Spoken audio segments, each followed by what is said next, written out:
8 years. That's the head start a welder has on a college graduate before the graduate even invests their first dollar. Now, this isn't a video about who earns more per hour.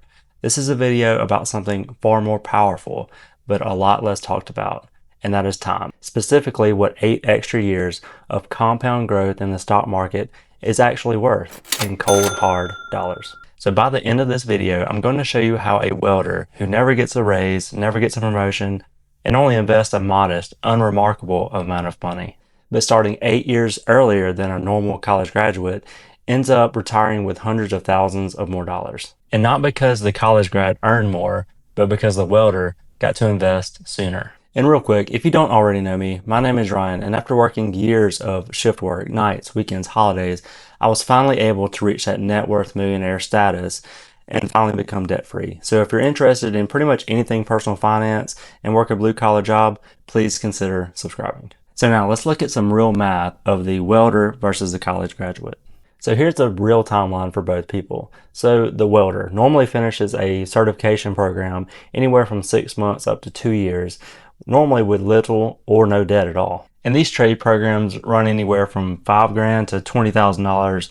I've even seen free ones, and also a lot of employers will hire entry-level welders and train them on the job and pay them decent while they're being trained. And that means if they started fresh out of high school, by age 19, they're actually out there working, earning a decent living. In 2026, the average entry-level welder is around 50 grand per year. Now to the college grad. So the college grad is going to graduate college around the age 22, walk out the door with their diploma and about $25,000 of student loan debt on average. And on a focused payoff plan for that student loan, that's roughly 5 more years until they're debt free. So let's call it age 27 before they're able to start investing their first dollar. So pretty much age 19 versus age 27, 8 years. That's what this video is built on. And within those 8 years, well, that's where it gets pretty interesting. So before we run the numbers on the stock market growth and the compounding growth over the years, let's settle on a rate of return. I don't want some kind of GameStop super hyped up meme stock rate of return. So the S&P 500 has averaged about 10% rate of return every year dating back to 1928. And that's, of course, dividends reinvested. But that's a nominal number. It ignores the inflation rate. So adjusted for real purchasing power, the long run number is closer to a 7% rate of return on the S&P 500. So in this video, every calculation is going to be based off of a 7% rate of return annually, not the optimistic. We're just going to use the honest 7% rate of return here. So here's the experiment. Our welder, starting at age 19, invests $4,000 a year, about 8% of that $51,000 salary. So pretty modest, not really an aggressive investment right there. So that welder invests $4,000 a year for 8 years, age 19 to 27. So total money invested, about $32,000. And then at age 27, they stop. They never invest another dollar for the rest of their life. And that money just sits in the S&P 500 index fund, untouched, growing at 7% until they retire at age 65. So now fast forward until that welder reaches age 65, and that 32 grand that he invested over that 8-year period is now $536,000 at age 65. It's pretty impressive. So that is 16 times the money, not from picking risky individual stocks, not from doing a side hustle, just from being invested in the stock market only 8 years earlier and letting that compound interest do the only thing it knows how to do, and that's grow and compound at that 7% rate of return. And that 16-time number based on those 8 extra years of investing is pretty much the entire argument of this whole video. So let's be fair to the college graduate as well and let them invest too. So same $4,000 a year, same 7% rate of return, just starting 8 years later than the welder at age 27. So by age 30, the welder has $63,000 invested, while the college graduate only has $13,000 invested. So already there's a $50,000 gap in their investment portfolios, and neither one of them has done anything fancy. So same contribution, same 7% rate of return. The only difference is when they actually started investing. So fast forward to age 40, and now the welder has $170,000, where the graduate is only at $80,000. So now the investment gap is starting to accelerate with age. So at age 30, it was only a $50,000 gap.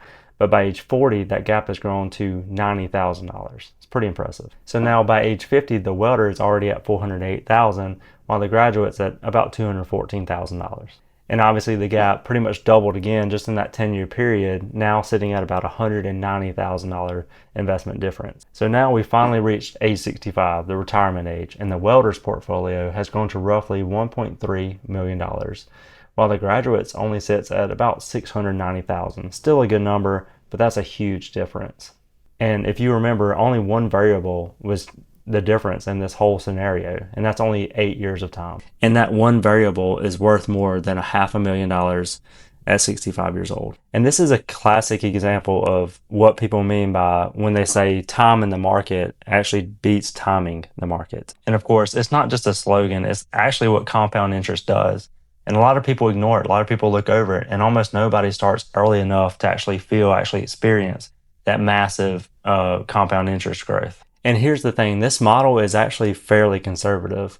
The real world gap is probably bigger for 3 reasons. And the first reason is we assume the college graduate started investing at age 27 with basically a clean slate.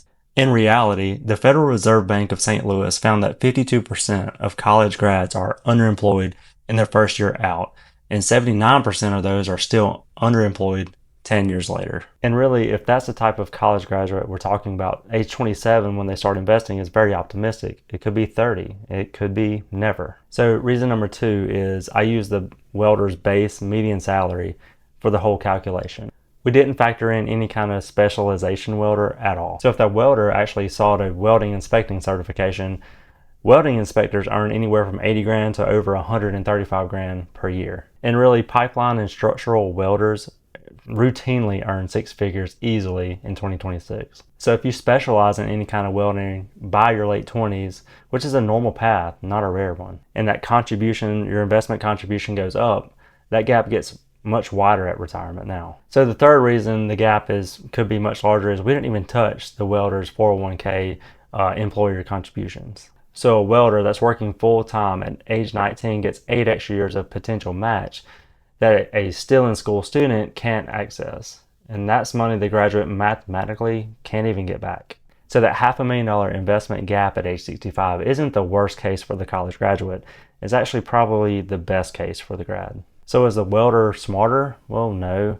Did they work harder? Well, not necessarily. The welder just started their investment clock earlier, and compound interest doesn't care about your degree, your major, or even your job title. Compound interest only cares about 2 things: how much you invest and how long do you leave it invested for. And of course, this isn't an argument of why a college degree is useless.